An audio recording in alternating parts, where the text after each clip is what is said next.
Les presentamos a nuestro invitado del día de hoy. Él es Juan Gerardo López Hernández. Él es director del Archivo Histórico de la Ciudad de México, Carlos de Sigüenza y Góngora, quien nos hace un recuento de todos los documentos que han sido rescatados a través de un arduo programa de catalogación, documentación de este acervo para poder visibilizar el papel de la mujer en la historia de nuestro país. Y aquí vamos con el primer documento del cual nos habla y que nos presenta también. Fíjense que el 2 de febrero de 1848 se firmó el Tratado de Guadalupe Hidalgo.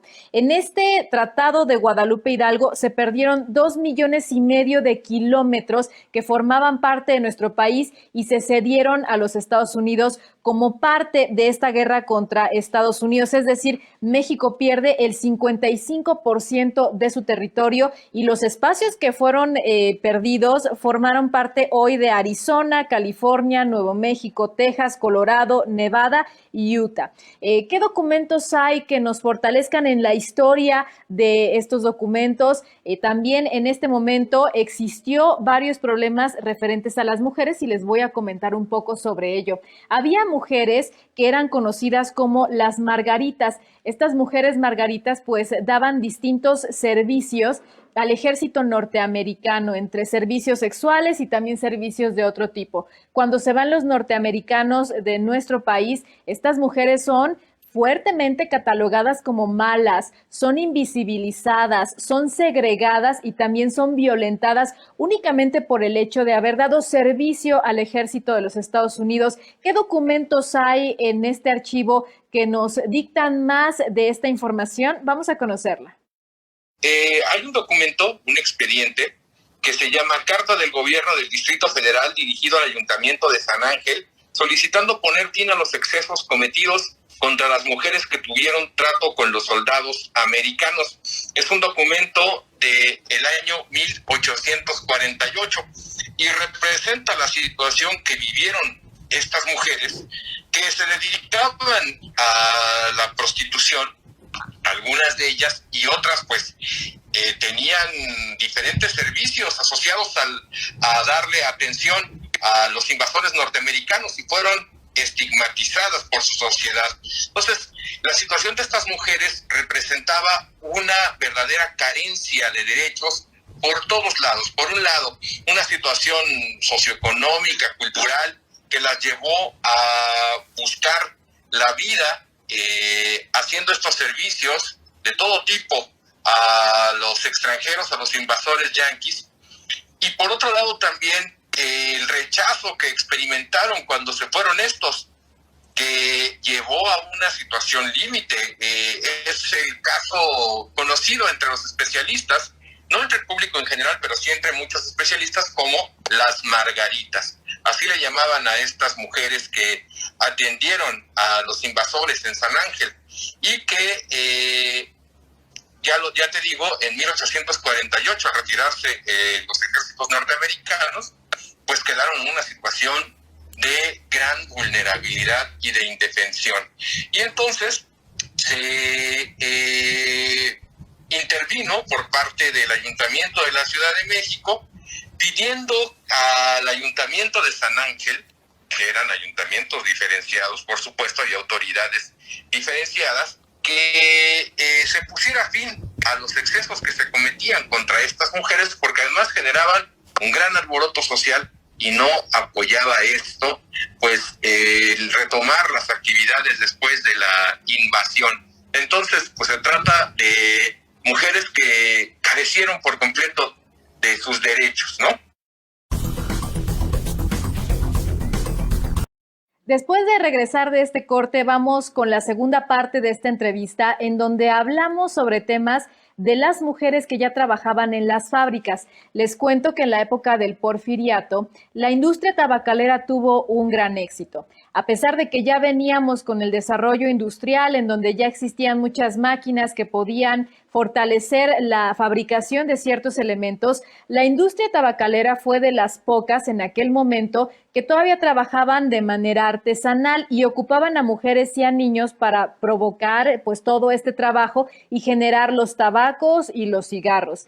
¿Por qué las mujeres y por qué los niños? Se decía que las mujeres eran más cuidadosas con el quehacer del tabaco, también que sus manos pequeñas podían facilitar la fabricación de estas herramientas, de los puros y demás, pero también porque se les consideraba que las mujeres no peleaban, no luchaban por sus derechos, recibían menores sueldos que los hombres y muchísimas cosas más.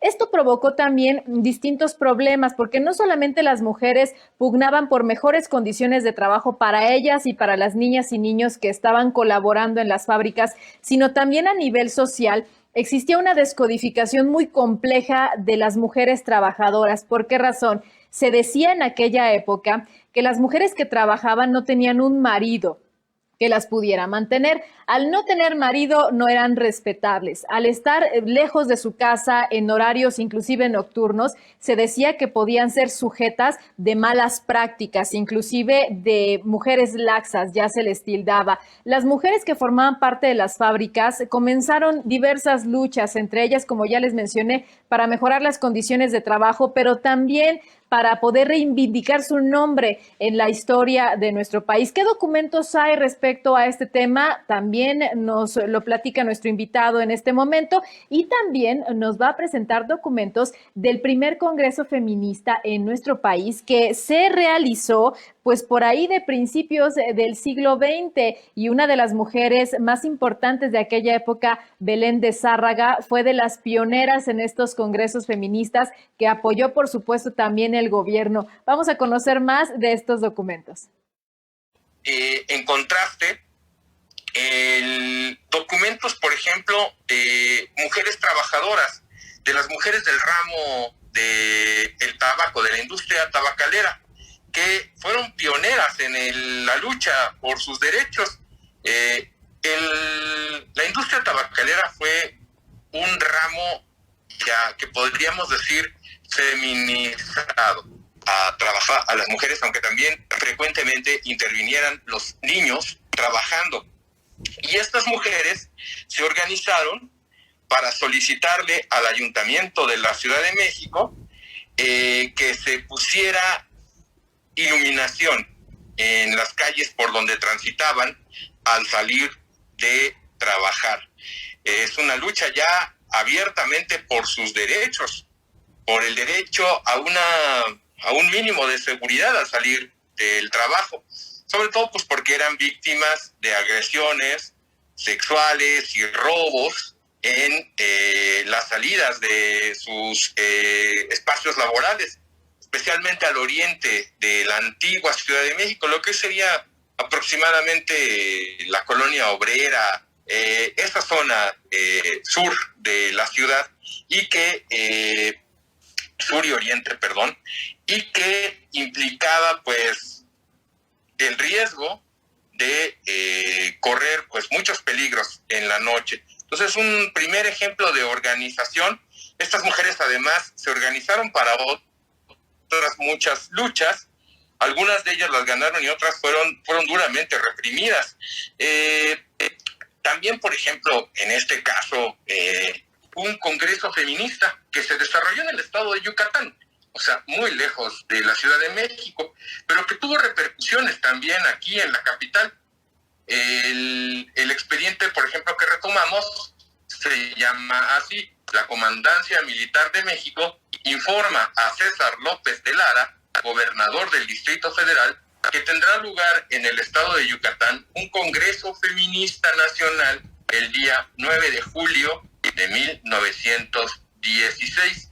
Este congreso pues fue un verdadero suceso, impulsado por mujeres tan importantes como Elvia Carrillo Puerto y sus compañeras, y representó un momento álgido en la lucha por los derechos de las mujeres.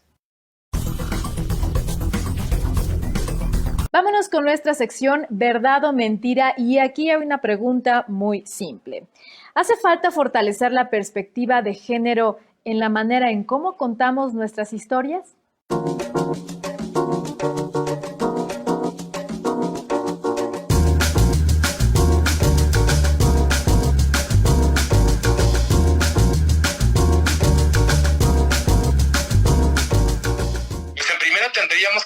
empezar diciendo que la historia, como todas las ciencias, también adolece de una perspectiva de género.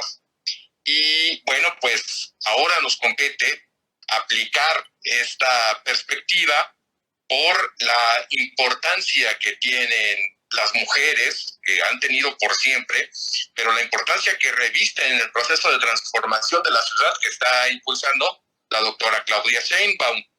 Entonces, en realidad, entre los millones, casi 21 millones de documentos, de hojas de papel que existen en el archivo, pues se puede encontrar muchísima historia relativa a mujeres, y nosotros hemos hecho para esta ocasión la selección de algunos expedientes, de algunos documentos que revisten importancia porque representan la situación de los derechos de las mujeres y de las luchas que han llevado a cabo las mujeres por sus derechos. O sea, es un cambio de visión sobre un mismo acervo.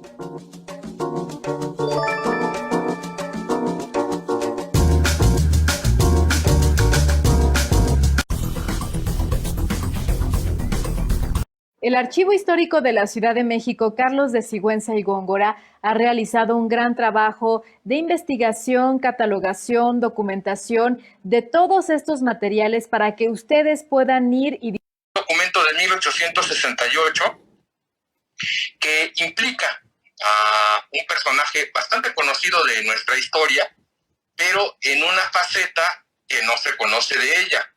Se trata de Margarita Maza Parada, que era su segundo apellido, su apellido materno, aunque todos la conocemos como ella misma se denominó en su momento, porque así era lo correcto, llamarse Margarita Maza de Juárez.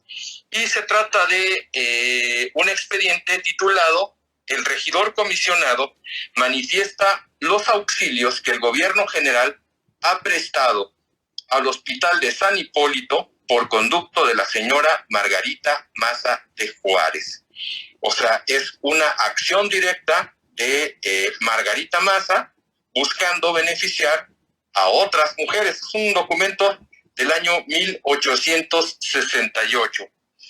Y bueno, pues están también los expedientes, las prisiones que sufrieron personajes tan importantes como Juana Belén Gutiérrez y Susana Barrios, ellas militantes del Partido Liberal Mexicano, que fueron apresadas durante el Porfiriato por sus ideas políticas. Ambas fueron escritoras, fueron periodistas, y en sus artículos criticaban duramente al régimen de Porfirio Díaz, y esto ocasionó que fueran encarceladas en las cárceles de Belém.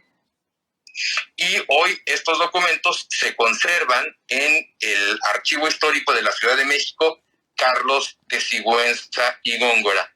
Y también un expediente que demuestra pues la solidaridad internacional de las mujeres.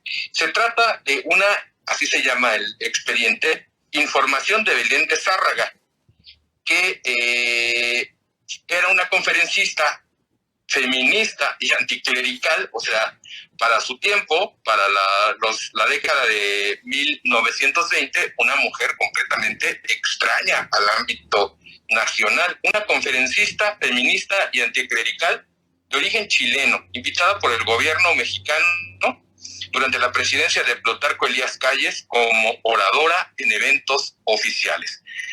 Son solamente algunos ejemplos de los muchos que existen de documentos que hacen referencia a las mujeres y sus luchas, que se conservan en el Archivo Histórico de la Ciudad de México, Carlos de Sigüenza y Góngora.